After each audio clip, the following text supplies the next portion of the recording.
Dans l'éthique partie 1, proposition 15, j'ai écrit « Tout ce qui est en Dieu, et rien ne peut être ni être conçu sans Dieu ». Permettez-moi de me présenter. Je suis Baruch Spinoza, et aujourd'hui, je veux partager avec vous des vérités qui ont coûté mon excommunication, ma réputation, et qui continuent à déranger les consciences endormies 4 siècles après ma mort. Ce que je vais révéler concernant le Messie, Jésus de Nazareth, et la nature même de Dieu, va probablement ébranler tout ce que vous avez appris dans vos églises, vos synagogues, vos mosquées. Pourquoi ? Parce que la vérité philosophique authentique ne se soucie pas de vos sentiments, de vos traditions, ni de vos besoins psychologiques de réconfort. Laissez-moi vous poser une question fondamentale qui guidera notre exploration. Si Dieu est vraiment infini, immuable et parfait, comment un homme mortel pourrait-il être son Fils unique ? Comment l'Éternel pourrait-il engendrer le temporel ? Comment l'infini pourrait-il se limiter à une forme humaine spécifique vivant en Palestine il y a 2000 ans? Ces questions ne sont pas des provocations gratuites. Elles sont les fondements d'une philosophie rigoureuse qui refuse de sacrifier la cohérence logique sur l'autel de la foi aveugle. Si vous cherchez une vérité philosophique authentique, si vous êtes prêt à abandonner les illusions confortables qui vous ont été transmises depuis l'enfance, inscrivez-vous à ce canal et activez les notifications. Car ce que nous allons explorer ensemble n'est pas pour les âmes fragiles qui préfèrent les mensonges rassurants à la réalité dérangeante. Quand j'ai commencé à écrire le traité théologico-politique en 1665, je savais que j'ouvrais une boîte de Pandore. Je savais que mes compatriotes juifs me maudiraient, que les chrétiens me brûleraient en effigie, que les philosophes timides prendraient de leur distance. Mais comprenez-vous pourquoi j'ai continué ? Parce que l'amour de la vérité doit transcender la peur de la persécution. Parce qu'une vie vécue dans l'illusion, aussi confortable soit-elle, est une vie d'esclavage. Et je refuse d'être esclave, même des croyances les plus sacrées de mon époque. Alors, commençons par la première vérité interdite, celle qui fait trembler les théologiens. Jésus n'était pas le Fils de Dieu au sens littéral que vous imaginez. Il n'était pas une incarnation divine descendue sur terre pour racheter vos péchés. Pourquoi ? Parce que Dieu, tel que je le comprends et tel que la raison nous oblige à le concevoir, ne peut pas avoir de fils. Dieu n'engendre pas, ne crée pas avec intention, ne se manifeste pas dans des formes particulières. Dieu, ou la nature, comme je préfère l'appeler, est la substance unique et infinie dont toutes choses ne sont que des modifications temporaires. Vous et moi, Jésus de Nazareth, les pierres, les étoiles, nous sommes tous des modes de cette substance unique. Certains modes sont plus développés que d'autres, certains expriment la puissance divine plus pleinement que d'autres, mais aucun n'est fils de Dieu dans un sens métaphysiquement privilégié. Imaginez un océan infini. Cet océan est Dieu, la substance unique. Les vagues qui se forment à sa surface sont les modes individuels, les choses particulières. Une vague peut être plus grande, plus puissante, plus impressionnante qu'une autre, mais elle reste une vague. Elle n'est pas fille de l'océan, dans un sens qui la séparerait de l'océan lui-même. Elle est l'océan sous une forme temporaire et limitée. Quand cette vague retombe, l'océan ne perd rien. Quand une nouvelle vague se forme, l'océan ne gagne rien. L'océan demeure éternellement identique à lui-même dans sa totalité infinie. Comprenez-vous l'implication radicale de cette analogie ? Jésus était une vague particulièrement remarquable.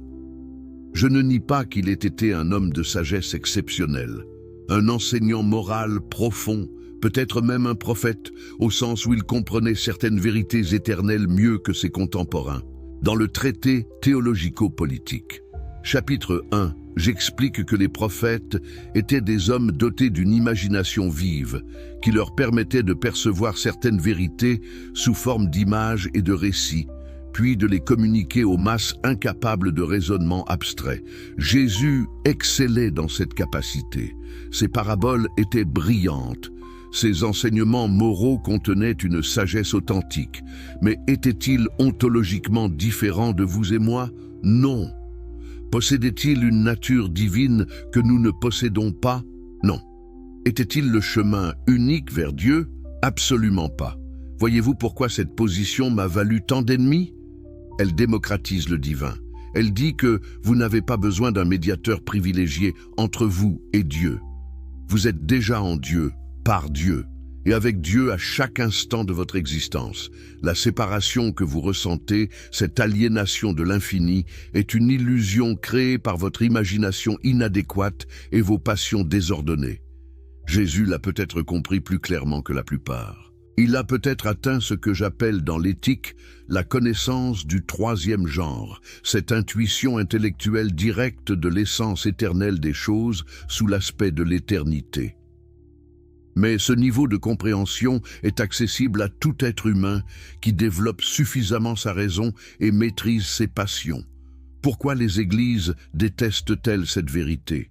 Parce qu'elle élimine leur monopole sur le salut. Si vous n'avez pas besoin d'un sauveur unique, si vous n'avez pas besoin d'institutions ecclésiastiques pour médiatiser votre relation avec Dieu, à quoi servent les prêtres, les rituels, les dogmes? L'Église perd son pouvoir de contrôle social. Les théologiens perdent leur autorité professionnelle. Le business de la religion s'effondre. Comprenez-vous maintenant pourquoi mes livres ont été interdits? Pourquoi on m'a accusé d'être le plus dangereux athée d'Europe? Je n'attaquais pas simplement une doctrine théologique abstraite. Je minais les fondations mêmes du pouvoir religieux institutionnel. Passons maintenant à la deuxième vérité interdite encore plus scandaleuse que la première. Les miracles attribués à Jésus sont soit des événements naturels mal compris, soit des fabrications mythologiques tardives, soit des métaphores que des esprits littéralistes ont transformées en faits historiques. Dans le traité théologico-politique, chapitre 6, j'écris explicitement: rien n'arrive dans la nature qui soit en contradiction avec ses lois universelles. Tout ce qui arrive, arrive selon ces lois, avec une nécessité immuable. Que signifie cette affirmation apparemment simple? Elle signifie que ce que vous appelez miracles sont des impossibilités métaphysiques. L'eau ne peut pas devenir vin par un acte de volonté qui suspend les lois naturelles. Les morts ne peuvent pas ressusciter parce que la mort est précisément la dissolution irréversible d'un mode particulier de la substance. Un homme ne peut pas marcher sur l'eau en défiant la gravité, à moins qu'il n'utilise une technique naturelle que nous ne comprenons pas encore. Pourquoi? Parce que Dieu et la nature ne font qu'un, et que la nature ne peut pas se contredire elle-même. Les lois naturelles ne sont pas des règles arbitraires que Dieu a établies et qu'il peut suspendre à volonté comme un législateur capricieux. Elles sont l'expression même de l'essence divine. Imaginez que je vous dise qu'un triangle peut avoir 4 côtés. Vous ririez de cette absurdité logique. Le concept même de triangle implique nécessairement 3 côtés. De la même manière, le concept de Dieu comme substance infinie, éternelle et immuable implique nécessairement que rien ne peut arriver qui viole l'ordre causal universel. Un miracle serait une contradiction dans les termes comme un cercle carré ou un éternel temporel. Si Dieu est vraiment parfait et omniscient, pourquoi aurait-il besoin de corriger son œuvre par des interventions miraculeuses? Cela impliquerait soit qu'il a mal fait les choses initialement, soit qu'il ne connaissait pas toutes les conséquences futures de ses actions. Les deux options nient la perfection divine. Alors comment expliquons-nous les récits de miracles dans les évangiles? Permettez-moi d'être direct et de vous choquer encore plus. Ces récits sont des constructions théologiques tardives, écrites des décennies après la mort de Jésus par des communautés qui avaient besoin de légitimer leur mouvement religieux naissant. Comment un mouvement marginal juif pouvait-il rivaliser avec les cultes à mystère gréco-romains qui promettaient des révélations divines, des guérisons miraculeuses, des résurrections de Dieu, en créant sa propre mythologie miraculeuse? Ce n'est pas du cynisme, c'est de la sociologie religieuse élémentaire. Descartes Ce philosophe dont j'ai tant critiqué le dualisme problématique avait au moins compris que les miracles posent un problème logique insurmontable. Dans ses méditations métaphysiques, il maintient que Dieu ne peut pas nous tromper parce que la tromperie impliquerait une imperfection. Mais si Dieu suspend régulièrement les lois naturelles pour produire des miracles, comment pouvons-nous faire confiance à notre raison? Comment pouvons-nous faire de la science? À tout moment, Dieu pourrait décider que 2 plus 2 égale 5 pour accomplir quelques desseins mystérieux. La cohérence rationnelle du monde s'effondre.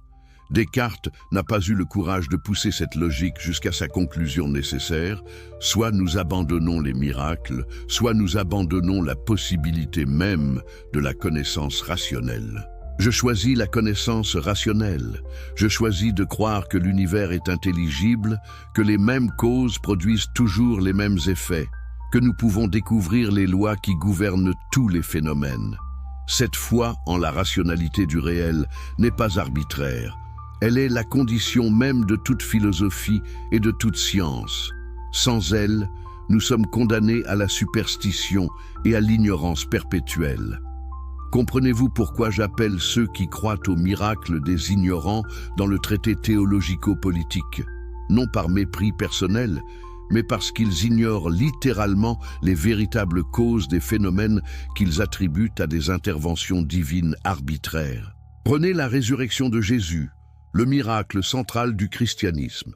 Dans l'éthique, partie 4, proposition 39, je démontre que celui qui a un corps capable du plus grand nombre de choses a un esprit dont la plus grande partie est éternelle. Qu'est-ce que cela signifie dans le contexte de la résurrection?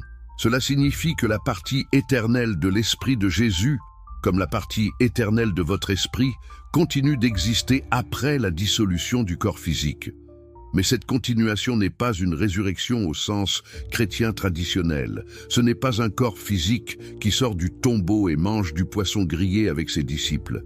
C'est la persistance de l'essence éternelle de cet individu dans la substance infinie de Dieu nature. Laissez-moi reformuler cela pour être absolument clair. Une partie de vous est déjà éternelle. Pas votre personnalité, pas vos souvenirs, pas votre identité sociale, mais l'essence métaphysique qui vous constitue en tant que mode particulier de la substance unique. Cette partie éternelle ne survit pas à la mort parce qu'elle n'a jamais été sujette à la mort. Elle existe sub specie aeternitatis, sous l'aspect de l'éternité, en dehors du temps. Jésus n'avait rien de spécial à cet égard. Vous possédez exactement la même immortalité métaphysique que lui. La différence, et c'est crucial, est que lui l'a peut-être compris de son vivant, atteignant ainsi la béatitude que j'analyse dans la 5e partie de l'éthique, tandis que vous vivez probablement dans l'ignorance de votre propre nature éternelle. Les disciples qui ont vu Jésus après sa mort ont-ils menti? Pas nécessairement. Ils ont probablement eu des expériences psychologiques intenses que leur imagination, conditionnée par les attentes messianiques juives et par le traumatisme de la crucifixion, a transformé en vision de résurrection corporelle. L'imagination humaine, comme je l'explique dans l'éthique, partie 2, proposition 17, perçoit les corps externes par les affections de notre propre corps. Quand ces affections sont intenses et que la raison n'intervient pas pour les corriger, l'imagination peut créer des images qui nous semblent aussi réelles que la perception sensorielle ordinaire. Les hallucinations de deuil sont bien documentées. Les visions religieuses collectives sont communes dans les mouvements messianiques. Rien de tout cela ne requiert de suspension miraculeuse des lois naturelles. Mais n'anticipons pas trop. Laissez-moi vous guider vers la 3e vérité interdite, peut-être la plus dévastatrice pour la théologie chrétienne traditionnelle. Jésus n'est pas mort pour vos péchés. Le concept même de rédemption vicaire, l'idée qu'un innocent peut souffrir pour expier les fautes des coupables, est non seulement moralement répugnant, mais métaphysiquement absurde. Pourquoi cette affirmation vous choque-t-elle autant ? Parce que toute la structure du christianisme repose sur cette transaction supposée entre un Dieu offensé qui exige justice et son Fils innocent qui accepte le châtiment à votre place. Permettez-moi de démolir cette construction théologique pierre par pierre. Dans l'éthique, partie point, proposition 32, je démontre que la volonté ne peut pas être appelée cause libre, mais seulement cause nécessaire. Qu'implique cette proposition pour la doctrine du péché originel et de la rédemption? Elle implique que vos actions ne sont pas librement choisies dans le sens libertaire que présupposent les théologiens. Vous agissez toujours selon votre nature, qui est elle-même déterminée par une chaîne causale infinie, remontant à la substance divine elle-même. Vous ne pouvez littéralement pas agir autrement que vous n'agissez dans les circonstances données. Le concept de faute morale, en tant que choix absolument libre d'un agent autonome, est une fiction. Attendez, protestez-vous, est-ce que je nie la responsabilité morale? Est-ce que j'ouvre la porte à l'anarchie éthique où tout est permis puisque personne n'est vraiment libre? Non, et c'est où ma philosophie devient sophistiquée d'une manière que vos moralistes simplistes ne comprennent pas. Dans l'éthique, partie 4, je développe une éthique complète basée non sur la liberté de la volonté, mais sur la puissance d'agir. Ce qui importe n'est pas si vous aviez pu agir autrement dans un sens métaphysique impossible à vérifier. Ce qui importe est si vous augmentez ou diminuez votre puissance d'agir, votre capacité à comprendre et à transformer votre relation au monde. Les actions que nous appelons mauvaises ou pécheresses sont simplement des actions qui diminuent notre puissance, qui nous rendent plus esclaves de nos passions, plus dépendants de causes externes, plus aliénés de notre propre essence. Les actions bonnes sont celles qui augmentent notre puissance, qui nous rendent plus autonomes, plus capables de comprendre les causes de nos affects, plus proches de la béatitude. Cette éthique ne requiert aucun Dieu justicier qui comptabilise vos fautes et exige paiement. Elle ne requiert aucun sauveur qui intercède pour vous. Elle requiert seulement votre effort constant pour passer de l'esclavage des passions à la liberté de la raison. Alors, pourquoi Jésus est-il mort? Pour les mêmes raisons que n'importe quel agitateur politique dans l'Empire romain, il menaçait l'ordre établi. Les autorités romaines et les élites religieuses juives collaborationnistes l'ont perçu comme un perturbateur potentiel. Ils l'ont exécuté selon les méthodes brutales standards de l'époque. Fin de l'histoire. Il n'y a pas de mystère métaphysique ici, pas de transaction divine, pas de rachat cosmique. Il y a simplement la tragédie banale d'un homme sage, détruit par les pouvoirs qu'il critiquait. Sa mort n'a rien racheté parce qu'il n'y avait rien à racheter. Il n'y a pas de dette cosmique héritée d'Adam et Ève. Il n'y a que des êtres humains ignorants de leur propre nature, esclaves de leur passion, cherchant désespérément un sens à leur souffrance. Le christianisme a transformé cette mort tragique en mythe rédempteur par nécessité psychologique et sociale.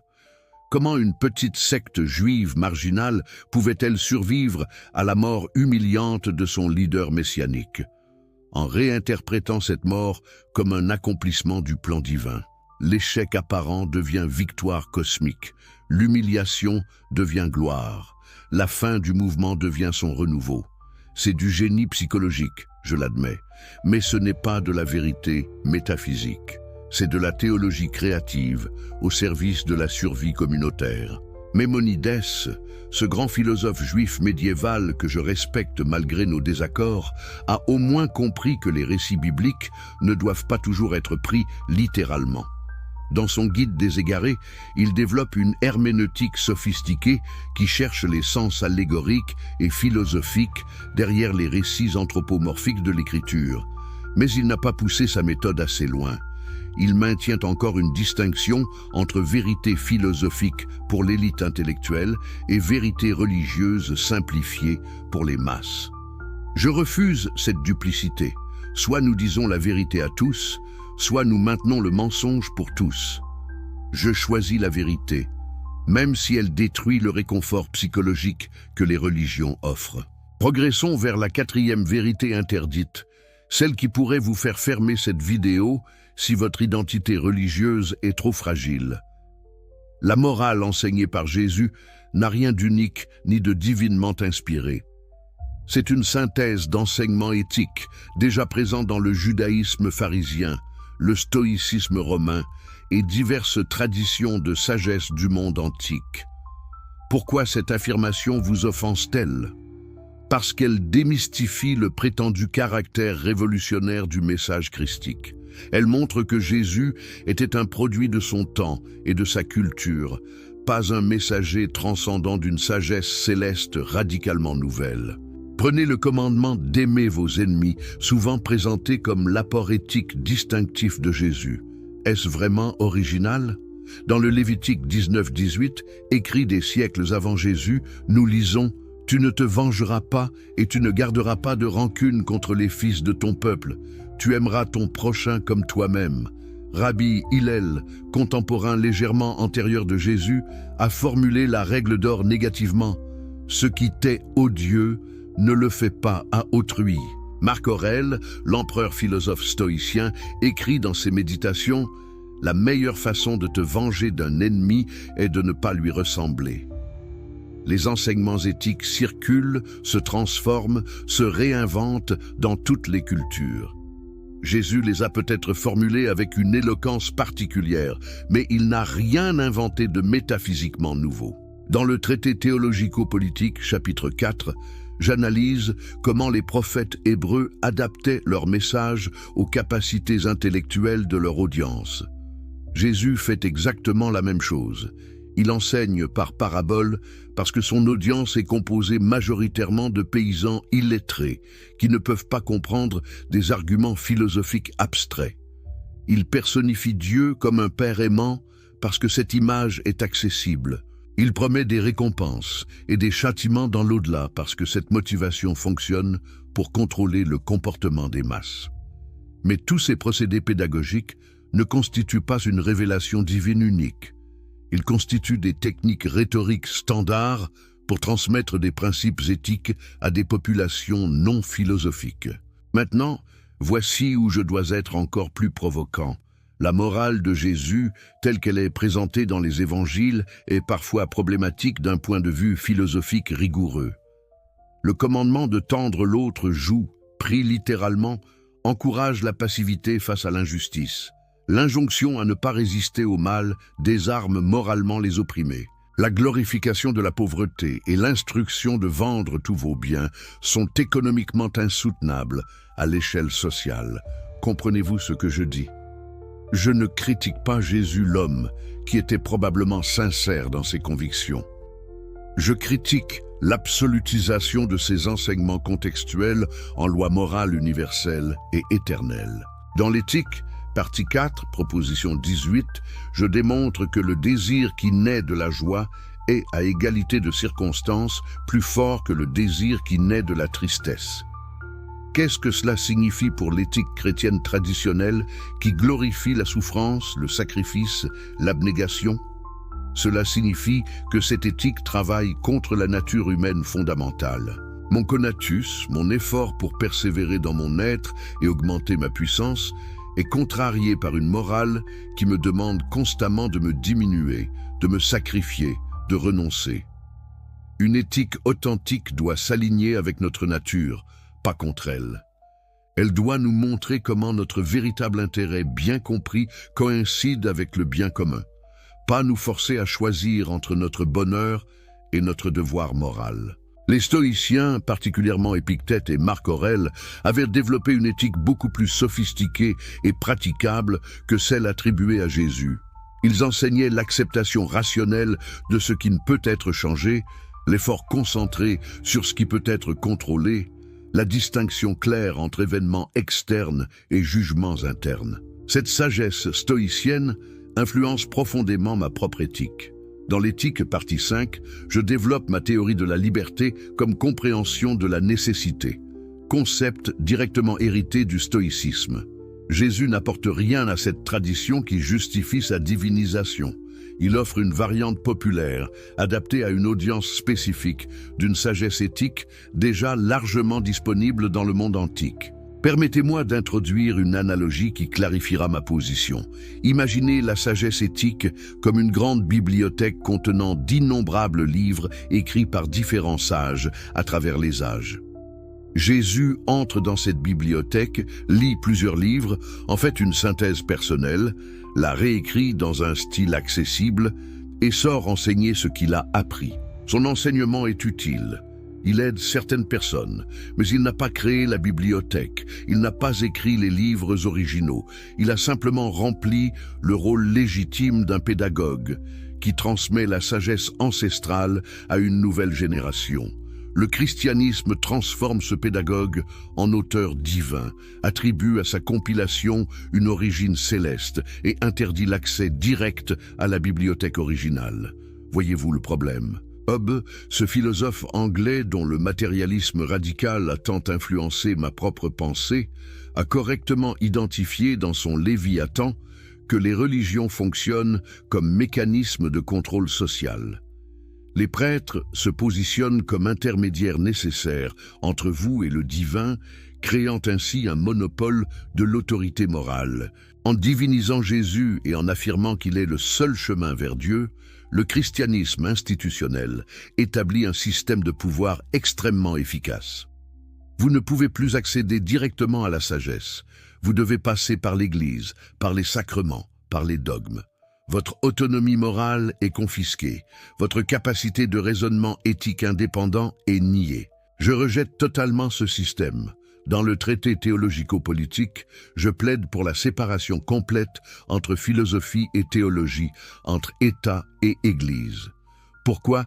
Parce que la raison humaine est suffisante pour découvrir les principes éthiques nécessaires à la vie sociale. Nous n'avons pas besoin de révélation divine. Nous n'avons pas besoin de commandements surnaturels. Nous avons besoin de comprendre notre propre nature, les causes de nos affects, les conditions de notre bonheur. Cette compréhension est accessible à tous par l'usage patient de la raison. Jésus ne nous donne aucun raccourci vers cette compréhension. Il offre au mieux des formulations poétiques de vérité que nous devons de toute façon découvrir rationnellement pour les posséder authentiquement. Arrivons maintenant à la cinquième et dernière vérité interdite, la plus radicale et la plus libératrice. Le concept même de Messie est une construction politico-religieuse qui reflète les angoisses et aspirations d'un peuple opprimé. Pas une catégorie métaphysique objective. Il n'y a pas de sauveur cosmique qui viendra restaurer l'ordre, punir les méchants, récompenser les justes. Il n'y a que des êtres humains qui créent des mythes pour donner du sens à leur souffrance et de l'espoir face à leur impuissance. Pourquoi cette affirmation est-elle si difficile à entendre? Parce qu'elle vous force à assumer la responsabilité complète de votre existence. Plus de sauveur externe, plus de plan divin secret, plus de justice cosmique garantie. Seulement vous, votre raison, et l'univers indifférent qui n'a aucun intérêt particulier pour votre bonheur.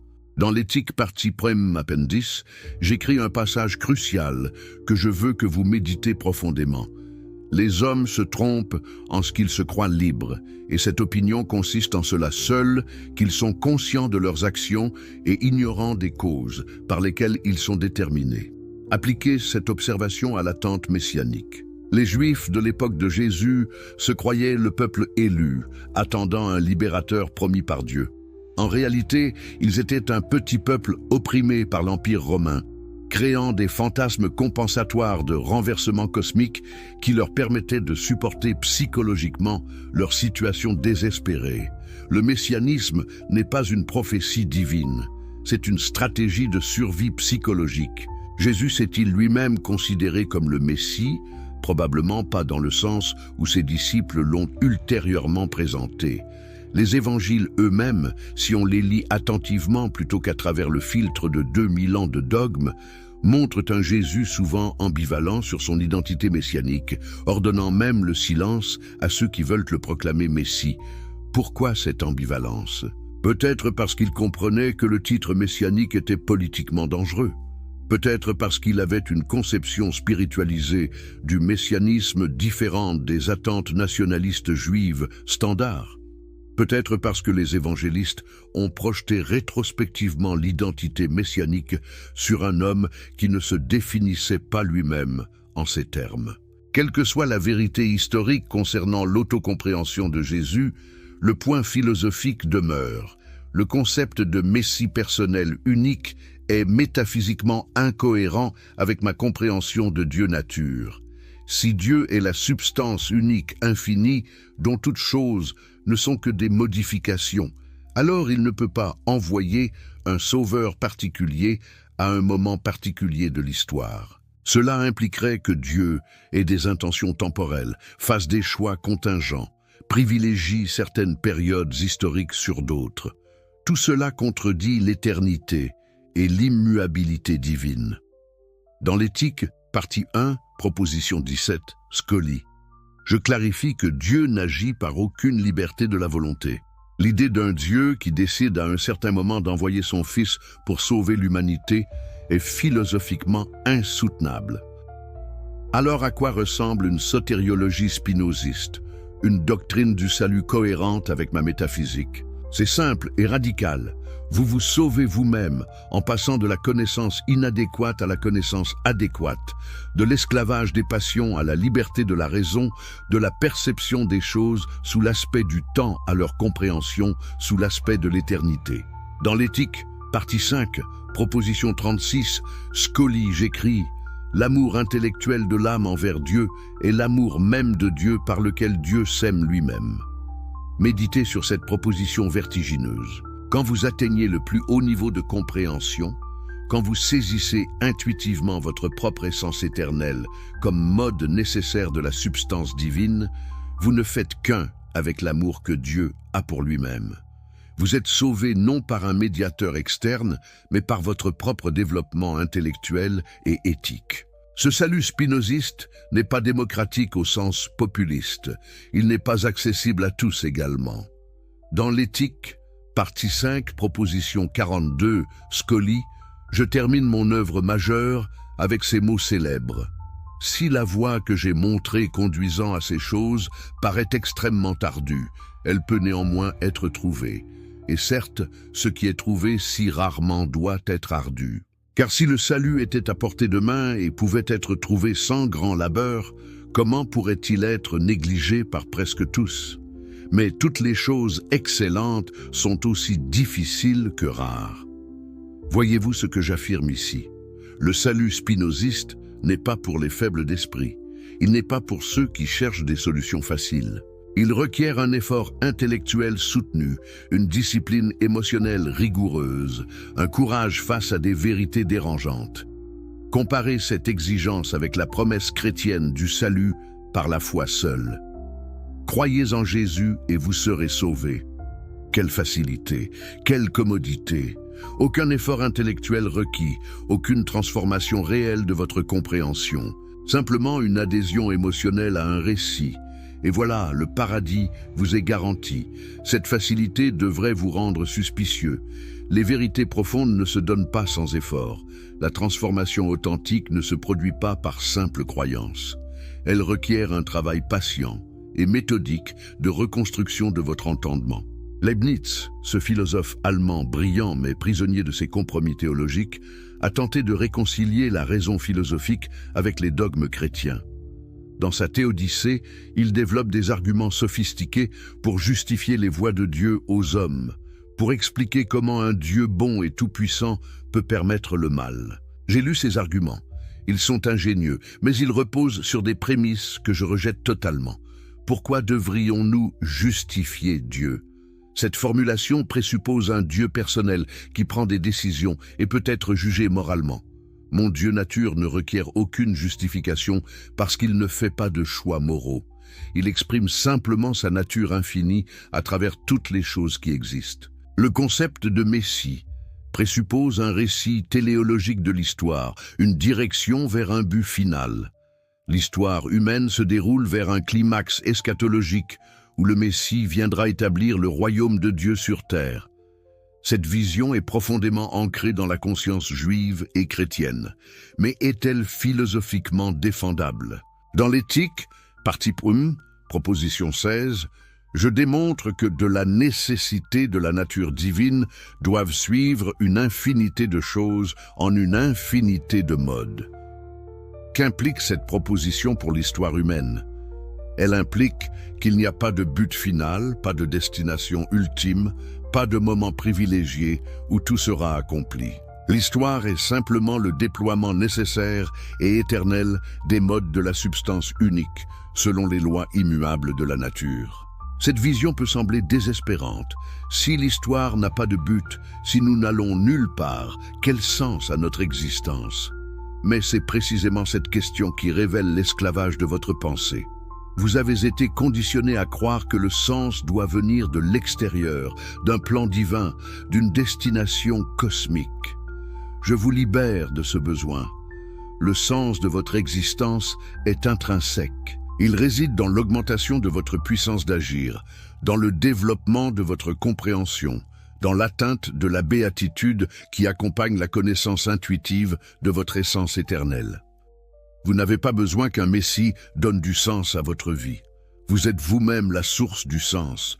Permettez-moi de développer une analogie complexe qui illustrera ces 5 vérités interdites simultanément.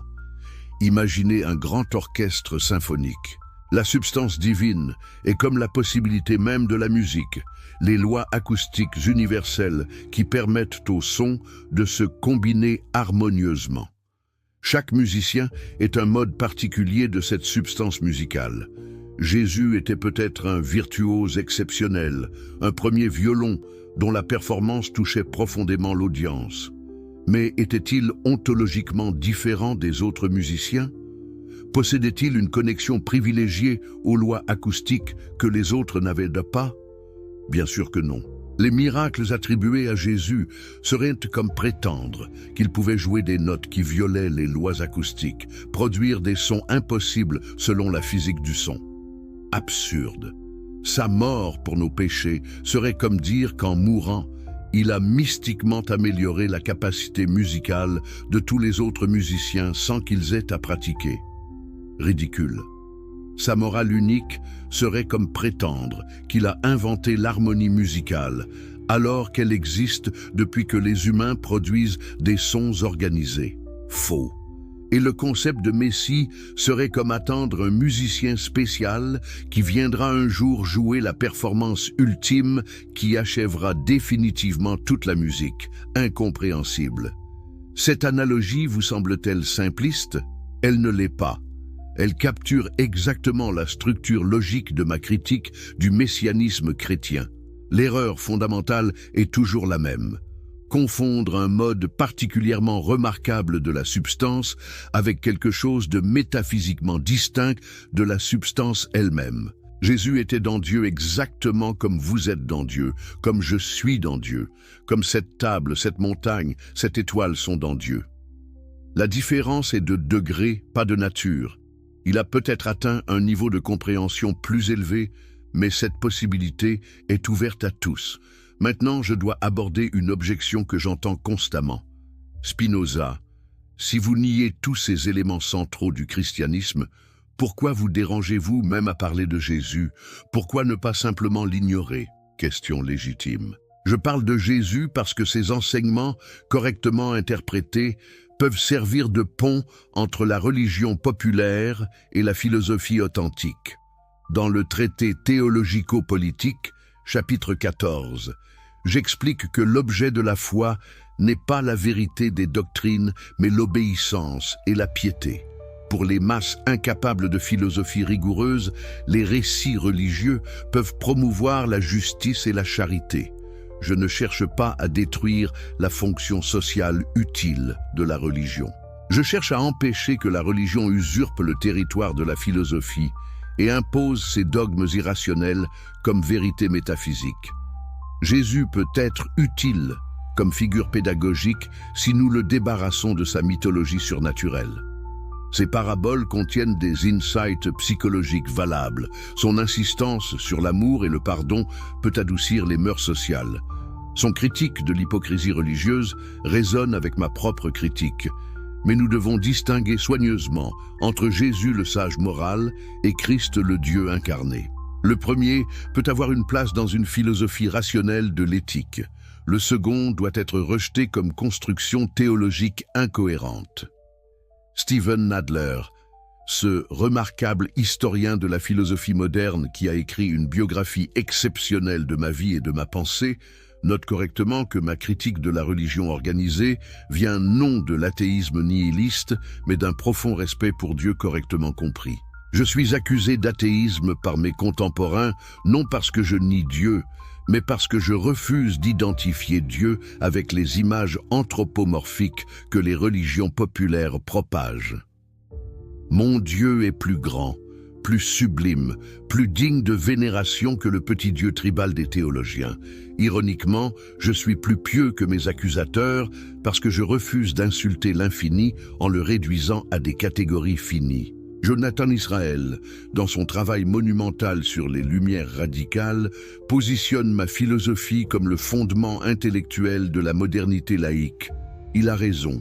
Les idées que je développe dans mes œuvres, la critique biblique rationnelle, la séparation de l'Église et de l'État, la démocratie comme forme politique optimale, la liberté d'expression comme droit fondamental, toutes ces idées deviennent centrales aux Lumières et aux révolutions démocratiques qui suivent.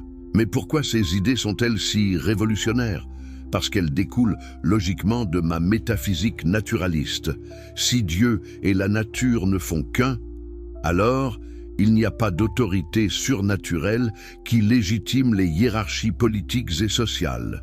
Tout doit être justifié rationnellement, par référence au bien-être humain réel, pas par appel à des commandements divins prétendus.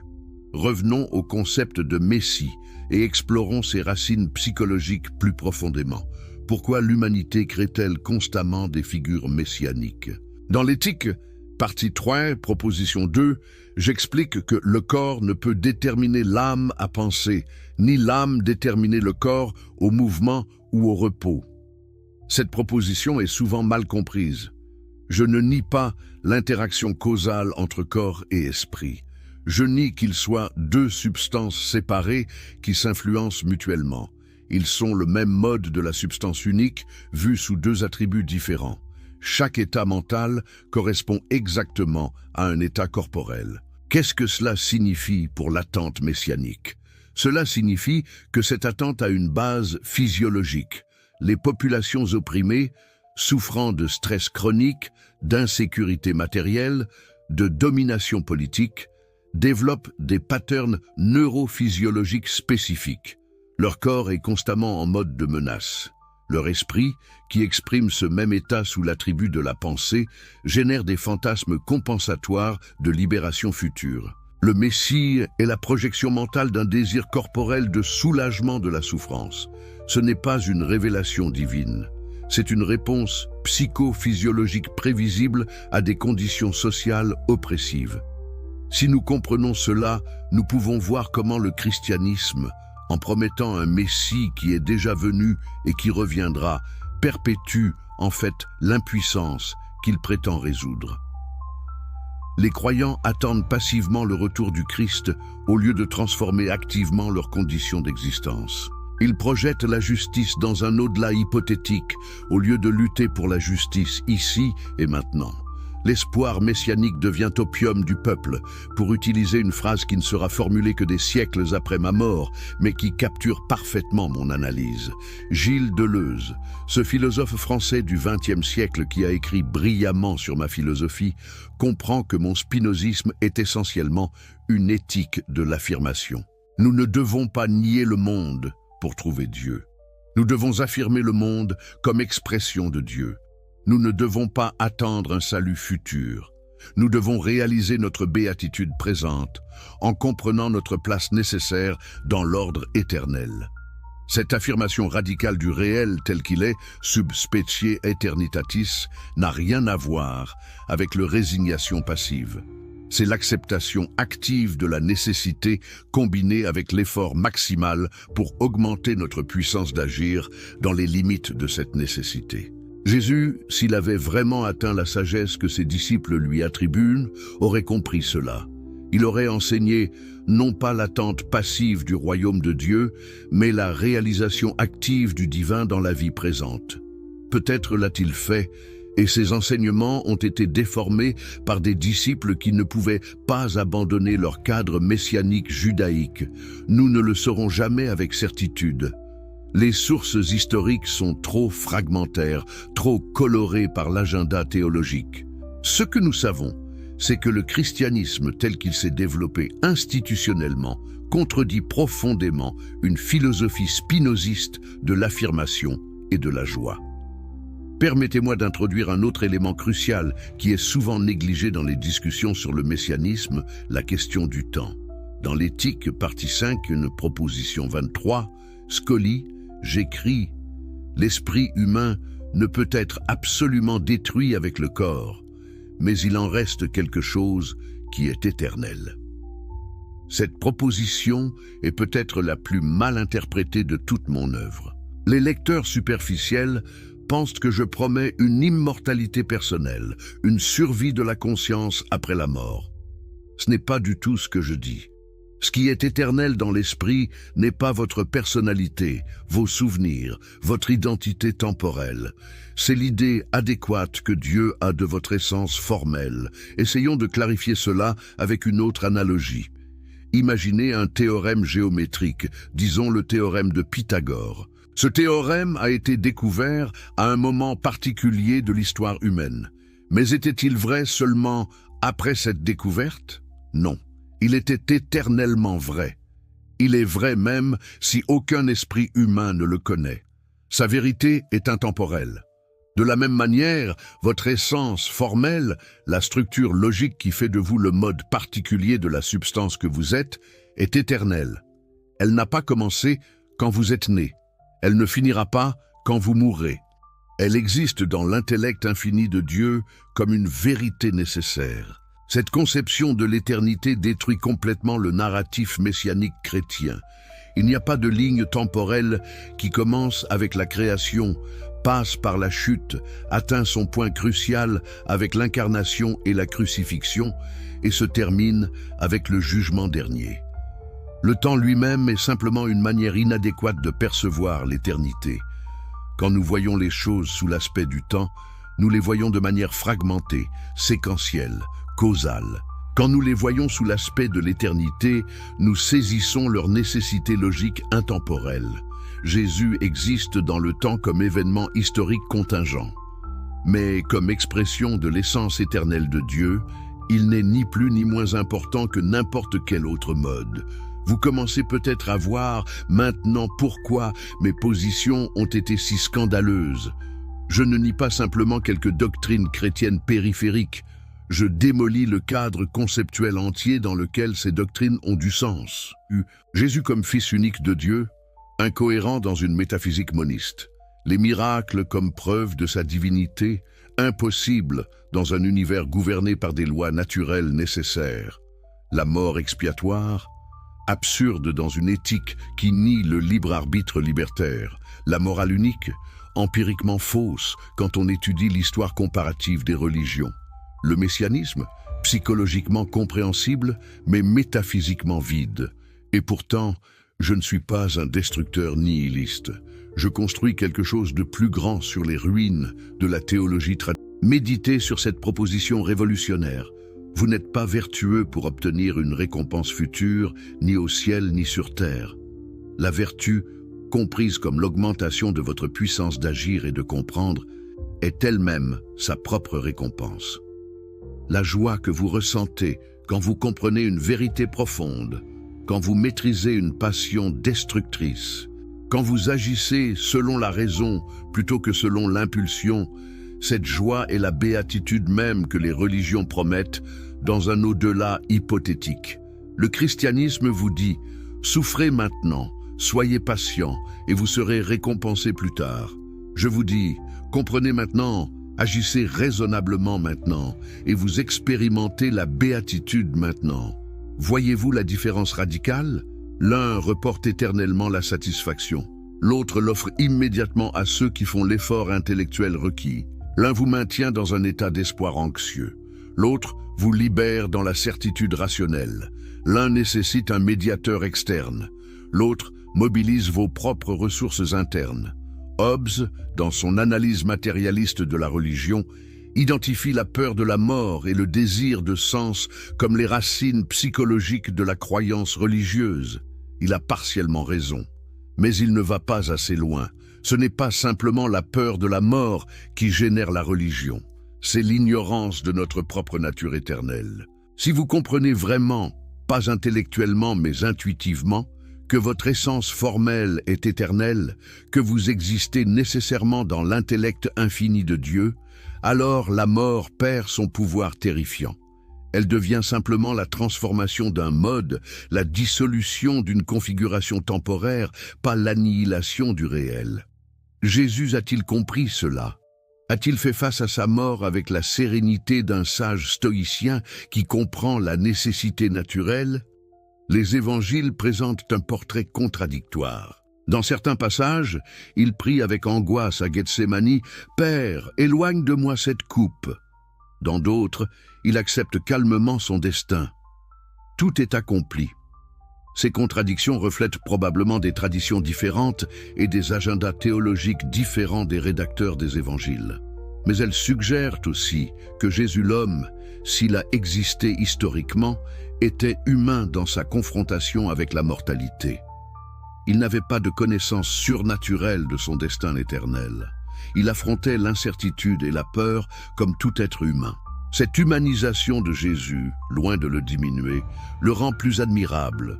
S'il a maintenu sa conviction éthique face à l'exécution malgré la peur et l'incertitude naturelle, cela montre un courage authentique.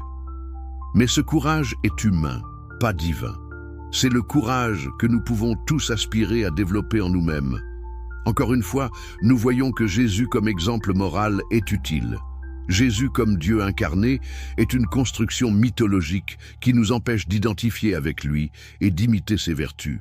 Permettez-moi maintenant de connecter ces idées avec un développement philosophique et scientifique moderne que je n'aurais évidemment pas pu prévoir, mais qui valide remarquablement ma métaphysique. La physique quantique. Les physiciens du XXe siècle découvrent qu'au niveau fondamental de la réalité, il n'y a pas d'objet séparé et indépendant. Il y a des champs quantiques entrelacés, où les particules sont des excitations localisées. Cette vision ressemble étrangement à ma conception des modes comme modification de la substance unique. Les physiciens découvrent aussi que l'observateur et l'observé ne peuvent pas être séparés, que l'acte de mesure affecte le système mesuré. Cela résonne avec mon insistance sur l'unité fondamentale entre l'esprit et le corps, le pensant et le pensé. Je ne prétends pas que la physique quantique prouve ma métaphysique. La relation entre science empirique et philosophie métaphysique est plus subtile que cela. Mais je note que lorsque la science moderne pousse son investigation assez profondément, elle converge vers une vision moniste de la réalité qui est beaucoup plus proche de Spinoza que de la métaphysique dualiste et théiste traditionnelle. L'univers ne ressemble pas à une hiérarchie de substances avec Dieu au sommet, puis les âmes immortelles, puis les corps matériels. Il ressemble à un champ unifié d'énergie-matière se manifestant dans une infinité de configurations temporaires. Où se situe Jésus dans cette vision scientifique moderne? Il est une configuration particulière de matière-énergie qui a existé brièvement, sur une planète minuscule, dans un coin obscur d'une galaxie ordinaire parmi des milliards de galaxies. Vu sous cet angle, le prétendre unique Fils de Dieu créateur de tout l'univers semble absurdement anthropocentrique, mais cela ne le diminue pas vraiment. Vous et moi sommes également des configurations temporaires de matière-énergie. Notre valeur ne vient pas de notre importance cosmique, mais de notre capacité à comprendre, à aimer, à créer du sens. Jésus partage cette dignité humaine avec nous. Il ne la transcende pas par quelque statut ontologique spécial. La neuroscience moderne découvre aussi quelque chose de fascinant qui supporte ma théorie des affects. Les émotions ne sont pas des phénomènes purement mentaux. Elles impliquent des changements physiologiques complexes dans tout le corps. Quand vous ressentez de la peur, votre système nerveux sympathique s'active, votre rythme cardiaque augmente, vos hormones de stress sont libérées. L'état mental et l'état corporel sont absolument inséparables. Exactement comme je le soutenais dans l'éthique, Les neuroscientifiques découvrent maintenant ce que j'avais déduit rationnellement. L'esprit et le corps ne sont pas deux choses interagissant, mais une chose vue sous deux perspectives. Cette compréhension scientifique moderne de l'unité psychophysiologique détruit l'idée chrétienne de l'âme immortelle, séparable du corps. Quand votre cerveau cesse de fonctionner, votre conscience cesse. Il n'y a pas de substance mentale indépendante qui s'envole vers le ciel. Ce que j'appelle l'éternel dans l'esprit n'est pas cette conscience personnelle, mais la structure logique nécessaire qui fait que vous êtes vous.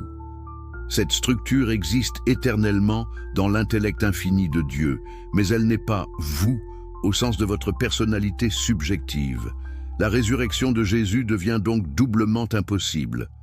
Premièrement, d'un point de vue métaphysique spinoziste, les miracles violent les lois naturelles nécessaires. Deuxièmement, d'un point de vue neuroscientifique moderne, la conscience ne peut pas exister sans le substrat neuronal approprié. Un cadavre ne peut pas ressusciter parce qu'un cerveau décomposé ne peut pas produire de conscience. Les disciples ont eu des expériences que leur imagination transformait en visions de résurrection, mais ces expériences étaient purement subjectives et psychologiques. Antonio Damasio, ce neuroscientifique contemporain qui a écrit extensivement sur les émotions et la conscience, se reconnaît comme spinoziste. Pourquoi ? Parce qu'il découvre empiriquement ce que j'avais postulé philosophiquement, que les émotions sont fondamentales à la cognition, que l'esprit incarné précède l'esprit abstrait, que nous sommes d'abord des corps sentants avant d'être des esprits pensants. Cette validation scientifique de l'intuition spinoziste montre que ma méthode, malgré ses limitations historiques évidentes, capturait quelque chose d'essentiel sur la nature humaine. Revenons maintenant à la question pratique qui devrait vous préoccuper. Comment vivez-vous une vie spinoziste authentique dans un monde dominé par des valeurs chrétiennes? Dans le traité théologico-politique, chapitre 20, je plaide vigoureusement pour la liberté de philosopher. Nous démontrons que non seulement cette liberté peut être accordée en préservant la paix de l'État et la piété, mais même qu'elle ne peut être supprimée sans détruire la paix et la piété elles-mêmes. Pourquoi cette affirmation est-elle si importante? Parce qu'elle établit que la tolérance religieuse et la liberté intellectuelle ne sont pas des luxes optionnels, mais des nécessités politiques. Un État qui impose l'orthodoxie religieuse se condamne à la persécution perpétuelle, à la guerre civile, au déclin intellectuel. L'histoire européenne de mon siècle le prouve tragiquement. Les guerres de religion qui ont dévasté l'Europe pendant plus d'un siècle, tuant des millions, étaient le résultat direct de l'intolérance religieuse institutionnalisée. Si les chrétiens et les protestants avaient adopté une attitude spinoziste de tolérance philosophique, combien de souffrances auraient été évitées? Mais la liberté de philosopher ne signifie pas que toutes les opinions se valent. Ce n'est pas du relativisme postmoderne facile. Certaines idées sont vraies, d'autres fausses. Certaines éthiques augmentent la puissance humaine, d'autres la diminuent. Ma défense de la liberté intellectuelle repose sur la confiance que, dans un marché libre des idées, la vérité finira par triompher de l'erreur. Les mauvaises idées se réfutent elles-mêmes quand elles sont soumises à l'examen rationnel public. Seules les idées qui ne peuvent pas supporter l'examen ont besoin d'être protégées par la censure et l'orthodoxie forcée. Les doctrines chrétiennes sur Jésus dont nous avons discuté, sa divinité littérale, ses miracles, sa mort expiatoire, son statut messianique unique, toutes ces doctrines échouent l'examen rationnel. Elles reposent sur des prémices métaphysiques incohérentes, contredisent ce que nous savons de la nature et projettent des besoins psychologiques humains sur une réalité cosmique indifférente. Dans un environnement intellectuel véritablement libre, ces doctrines seraient reconnues pour ce qu'elles sont, des mythologies utiles pour contrôler socialement des populations prémodernes, mais inadéquates comme description métaphysique de la réalité. Alors comment vivez-vous authentiquement comme spinoziste? Premièrement, cultivez la connaissance adéquate, étudiez les sciences naturelles pour comprendre les lois qui gouvernent les phénomènes. Étudiez la philosophie pour développer votre capacité de raisonnement abstrait. Étudiez votre propre esprit pour identifier les passions qui vous dominent. Dans l'éthique, partie 5, proposition 3, j'écris « Un affect qui est une passion cesse d'être une passion, sitôt que nous en formons une idée claire et distincte. » C'est la clé de la libération émotionnelle. Vous ne pouvez pas simplement supprimer vos passions par un acte de volonté, mais vous pouvez les comprendre, identifier leurs causes et ainsi réduire leur pouvoir sur vous. Deuxièmement, pratiquez ce que j'appelle l'amor intellectualis Dei, l'amour intellectuel de Dieu. Ce n'est pas un sentiment émotionnel, c'est la joie qui accompagne naturellement la compréhension adéquate. Quand vous saisissez comment une chose découle nécessairement de la nature de Dieu, quand vous voyez la beauté de la nécessité logique, quand vous comprenez votre propre place dans l'ordre éternel, cette compréhension génère une joie profonde et stable que j'appelle béatitude. C'est le véritable salut, accessible maintenant, sans médiateur, par votre propre effort intellectuel. Troisièmement, agissez selon la raison plutôt que selon la passion. Dans l'éthique, partie 4, je développe une éthique complexe basée sur la distinction entre actions qui augmentent votre puissance et actions qui la diminuent. Les actions rationnelles sont celles qui découlent de votre nature active plutôt que d'être causées par des forces externes. Quand vous agissez rationnellement, vous êtes cause adéquate de vos actions. Vous êtes libre au sens spinoziste, même si vos actions sont déterminées. Cette liberté n'est pas l'absence de détermination, mais la compréhension et l'acceptation active de la nécessité. Quatrièmement, reconnaissez votre interconnexion avec tous les autres modes.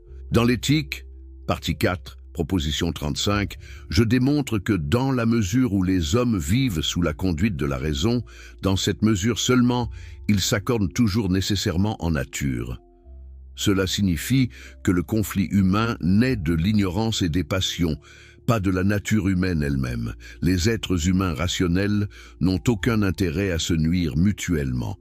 Leurs véritables intérêts convergent. Cette vision fonde une politique démocratique et égalitaire, radicalement différente de la politique hiérarchique justifiée par la théologie chrétienne traditionnelle. Cinquièmement, abandonnez la peur de la mort en comprenant votre éternité subspéciée aeternitatis. Dans l'éthique, partie 5, proposition 38, j'écris « Plus l'esprit comprend de choses par le deuxième et le troisième genre de connaissances, moins il souffre des affects mauvais et moins il craint la mort. » Ce n'est pas une promesse d'immortalité personnelle, c'est la reconnaissance que dans votre essence éternelle, vous n'avez jamais vraiment commencé et ne finirez jamais. La mort n'affecte que votre configuration temporaire, pas votre réalité métaphysique fondamentale.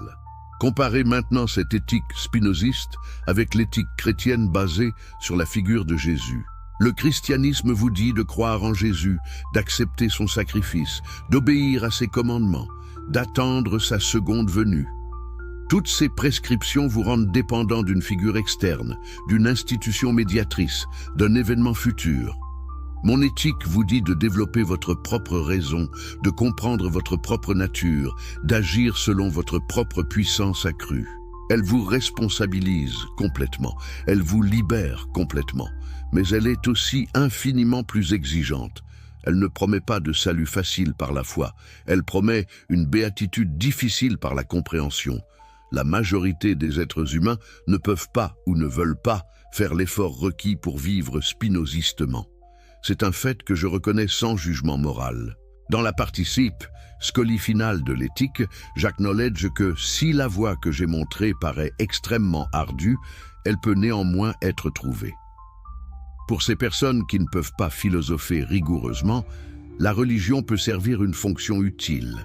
Elle peut promouvoir la moralité de base, encourager la charité, créer des communautés solidaires. Je ne suis pas contre la religion en tant que phénomène social.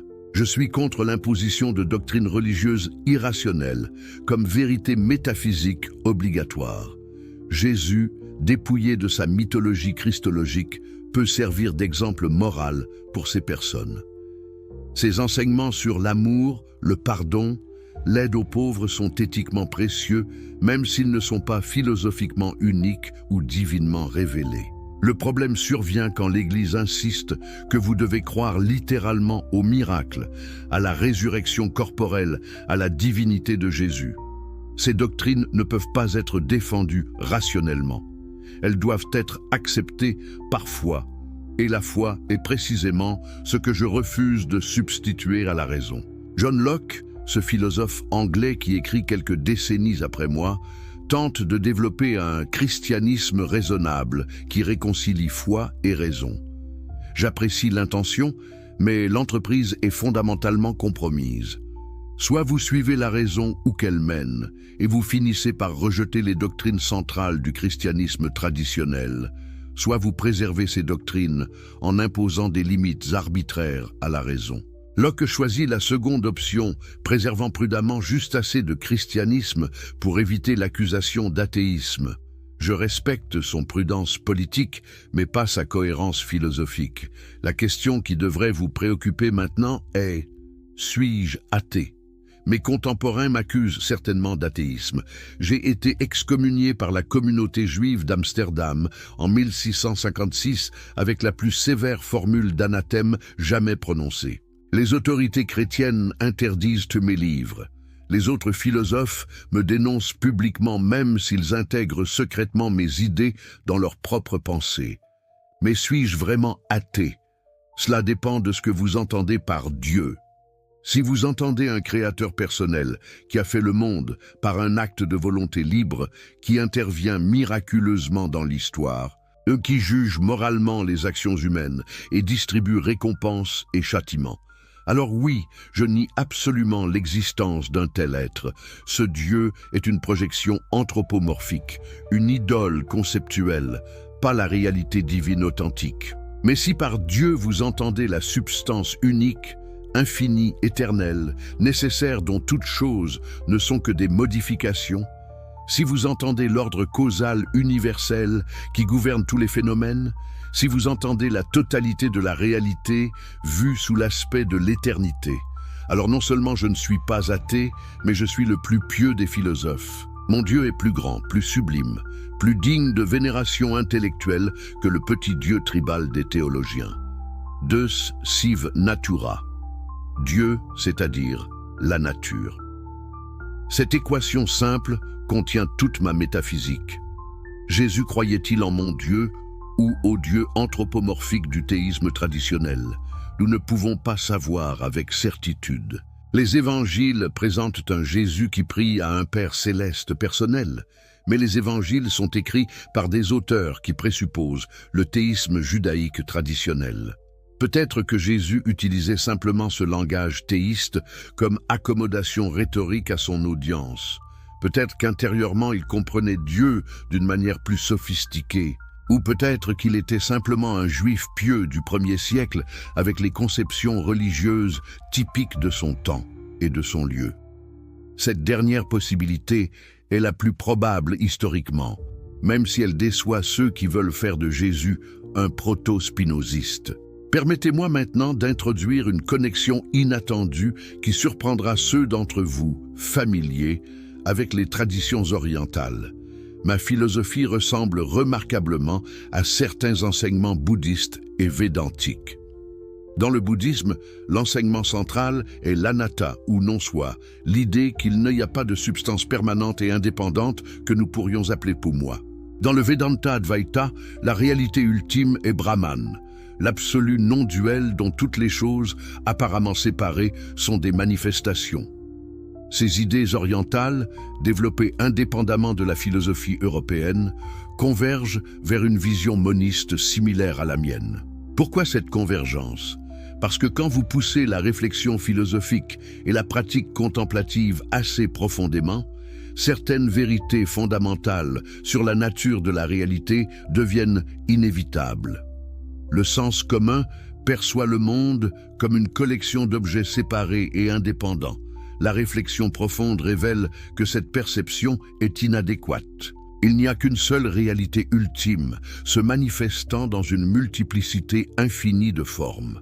Les bouddhistes l'atteignent par la méditation, les védantistes par la discrimination entre le réel et l'irréel. Je l'atteins par la déduction géométrique rigoureuse, mais la destination est remarquablement similaire. Jésus connaissait-il ces traditions orientales? Certains spéculateurs modernes imaginent qu'il a voyagé en Inde pendant ses années perdues, avant de commencer son ministère public. Cette idée est romantique, mais sans fondement historique solide. Ce qui est plus intéressant est que les enseignements attribués à Jésus, particulièrement dans l'évangile de Thomas, un texte gnostique exclu du canon chrétien, contiennent parfois des formulations qui résonnent avec le non-dualisme oriental. Le royaume de Dieu est en vous et autour de vous, pas dans les bâtiments de bois et de pierre. Cette affirmation pourrait facilement être bouddhiste ou védantique. Elle s'harmonise certainement mieux avec le spinozisme qu'avec le théisme chrétien traditionnel. Mais encore une fois, nous devons éviter la tentation d'accommoder Jésus à nos préférences philosophiques. L'homme historique reste en grande partie inaccessible derrière les couches de mythologie et de théologie. Ce que nous pouvons dire avec certitude est que le Christ de la foi chrétienne orthodoxe, deuxième personne de la Trinité, né de la Vierge ressuscitée corporellement, est incompatible avec toute philosophie rationnelle, cohérente qu'elle soit spinoziste, bouddhiste ou autre. Le concept de Trinité mérite une attention particulière parce qu'il représente l'effort théologique le plus sophistiqué pour maintenir le monothéisme tout en divinisant Jésus. Un Dieu en trois personnes, Père, Fils, Esprit Saint, distinctes mais pas séparés, trois mais un. Comment cette formulation résiste-t-elle à l'analyse rationnelle? Pas bien du tout. Elle viole le principe de non-contradiction. Trois personnes distinctes ne peuvent pas être numériquement identiques à une personne sans redéfinir le sens de personne ou identique de manière si radicale que les termes perdent tout sens compréhensible. Les théologiens admettent que la Trinité est un mystère qui transcende la raison humaine. Mais mystère transcendant est souvent un euphémisme poli pour contradiction logique que nous refusons d'abandonner. Voyez-vous la différence avec ma conception de Dieu? Je maintiens rigoureusement la cohérence logique. Dieu est substance unique, avec une infinité d'attributs dont nous connaissons deux, pensée et étendue. Pas de tripersonne, pas de mystère incompréhensible. Simplement une structure métaphysique que la raison peut comprendre complètement, même si la compréhension complète requiert un effort considérable. La difficulté de ma philosophie vient de la profondeur du raisonnement requis, pas de l'acceptation de contradictions prétendument mystérieuses. Approfondissons encore le concept spinoziste de liberté parce qu'il contraste si radicalement avec la compréhension chrétienne. Le christianisme affirme que les humains possèdent le libre arbitre, la capacité de choisir librement entre le bien et le mal. Cette liberté est considérée nécessaire pour la responsabilité morale et la justice du jugement divin. Si vous ne pouviez pas choisir autrement, comment Dieu pourrait-il justement vous punir pour vos mauvais choix? Ce raisonnement semble plausible superficiellement, mais il s'effondre sous l'examen. Dans l'éthique, partie 1, définition 7, je définis la liberté. Cette chose est dite libre qui existe par la seule nécessité de sa nature et est déterminée par soi seul à agir. Notez ce que cette définition n'est pas. Ce n'est pas l'absence de détermination causale, c'est l'autodétermination. Seul Dieu est absolument libre parce que seul Dieu existe et agit par sa seule nature sans être affecté par des causes externes. Les modes finis comme vous et moi ne sommes jamais complètement libres parce que nous sommes constamment affectés par des causes externes. Mais nous pouvons devenir plus libres dans la mesure où nos actions découlent de notre propre nature comprise plutôt que d'être causées par des passions qui nous dominent. Voici un exemple concret. Supposez que vous soyez en colère contre quelqu'un et que vous lui fassiez du mal sous l'influence de cette colère. Cette action n'est pas libre. Vous êtes l'esclave de votre affect. Votre colère est causée par votre perception inadéquate de la situation Et cette perception inadéquate est elle-même causée par votre constitution physiologique, votre histoire personnelle et les circonstances présentes. Toute la chaîne causale est déterminée. Maintenant, supposez qu'au lieu de cela, vous compreniez les causes de votre colère, vous la reconnaissiez comme une passion et vous agissiez rationnellement pour résoudre la situation d'une manière qui préserve votre dignité et celle de l'autre. Cette action est plus libre même si elle est aussi déterminée, parce qu'elle découle de votre nature rationnelle plutôt que de vos passions. Le libre arbitre chrétien, par contraste, affirme que dans des circonstances identiques, avec exactement la même histoire causale, vous auriez pu choisir différemment. C'est métaphysiquement absurde. Si tout est identique, votre cerveau, vos expériences, vos désirs, les circonstances externes, comment quelque chose de différent pourrait-il résulter? Le choix proviendrait de nulle part, sans cause. Ce serait un événement magique, une violation de la causalité universelle. Le prix que vous payez pour maintenir le libre arbitre libertaire est l'abandon de l'intelligibilité rationnelle du monde. Jésus, dans le jardin de Gethsémani, priant « Que cette coupe s'éloigne de moi », exerçait-il son libre arbitre? Selon la théologie chrétienne, oui, il choisissait librement d'accepter la crucifixion. Mais selon ma philosophie, il agissait nécessairement selon sa nature telle qu'elle avait été formée par toutes les causes antécédentes. Son choix n'en était pas moins admirable pour être déterminé. Au contraire, la valeur morale d'une action ne vient pas de sa prétendue liberté métaphysique, mais de sa rationalité et de sa conformité avec notre nature essentielle bien comprise. Cette conception de la liberté a des implications politiques profondes. Si les êtres humains ne sont pas libres au sens libertaire, peuvent-ils être tenus responsables de leurs actions? Peuvent-ils être punis, justement? Ma réponse est oui. Mais la justification de la punition change radicalement. Nous ne punissons pas pour infliger une souffrance méritée. Nous punissons pour protéger la société et pour modifier causalement le comportement futur. La punition devient purement instrumentale, pas rétributive. Cette vision est beaucoup plus humaine que le système de justice chrétien, basé sur la notion de faute morale, méritant châtiment. La société chrétienne traditionnelle, influencée par la doctrine du péché originel et de la responsabilité morale absolue, a créé des systèmes de punition cruels. Les hérétiques brûlés vifs, les criminels torturés publiquement, les enfants battus pour corriger leur nature pécheresse. Toute cette cruauté est justifiée par la croyance au libre arbitre et à la faute morale. Ma philosophie déterministe, ironiquement, conduit à plus de compassion. Si les criminels agissent nécessairement selon leur nature mal développée, nous devrions chercher à rééduquer cette nature plutôt qu'à infliger des souffrances vengeresses. Progressons maintenant vers une application plus personnelle et immédiate de ces idées. Comment devriez-vous réagir lorsque quelqu'un vous offense ou vous blesse?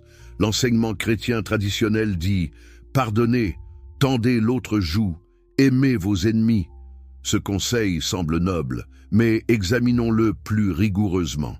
Dans l'éthique, partie 4, proposition 46, je démontre que celui qui vit sous la conduite de la raison s'efforce autant qu'il peut de compenser la haine, la colère, le mépris, etc., d'autrui envers lui par l'amour ou la générosité. Cela ressemble au commandement chrétien du pardon, mais la justification est complètement différente. Je ne vous dis pas de pardonner parce qu'un Dieu externe l'ordonne ou parce que vous obtiendrez une récompense céleste. Je vous dis de ne pas répondre à la haine par la haine, parce que la haine diminue votre propre puissance d'agir. Quand vous haïssez, vous êtes dominé par une passion qui vous rend malheureux et inefficace. Vous devenez esclave de l'affect négatif. La réponse rationnelle à l'offense n'est ni la vengeance passionnée, ni le pardon servile. C'est la compréhension des causes qui ont conduit l'autre à agir ainsi, suivie de l'action la plus appropriée pour préserver votre propre puissance et, si possible, aider l'autre à devenir plus rationnel. Parfois, cette action appropriée sera la réconciliation généreuse. Parfois, ce sera la séparation définitive.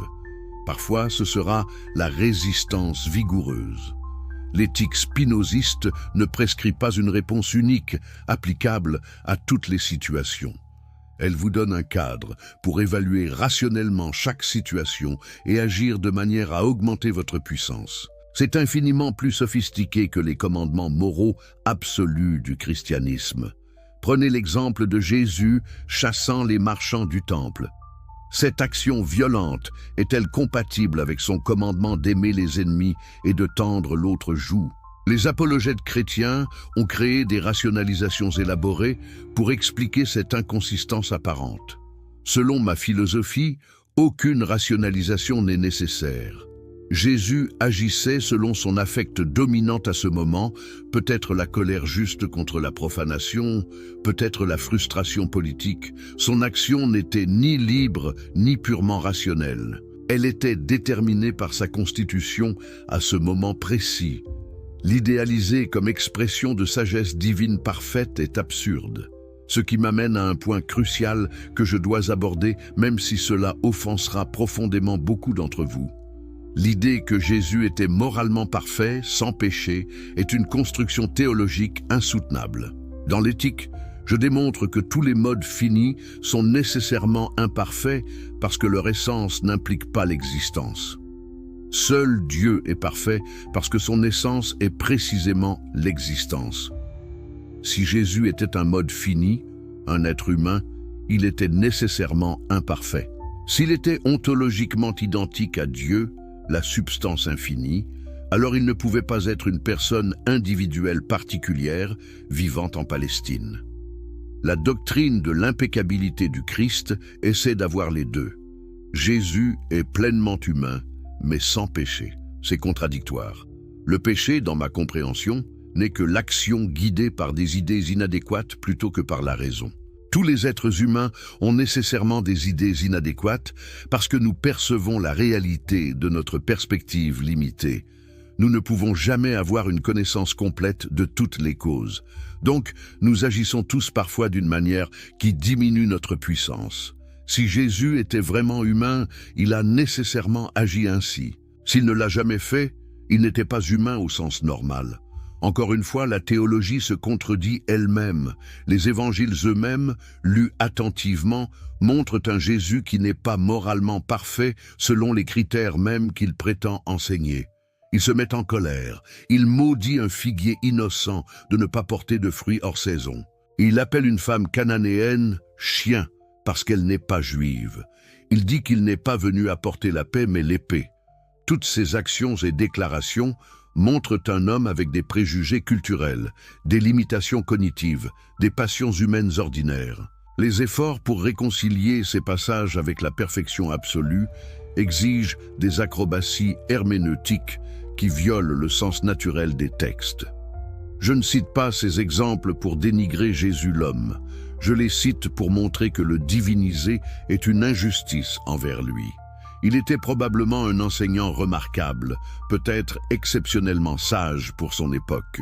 Mais le transformer en Dieu incarné parfait nécessite d'ignorer les aspects de son humanité qui contredisent cette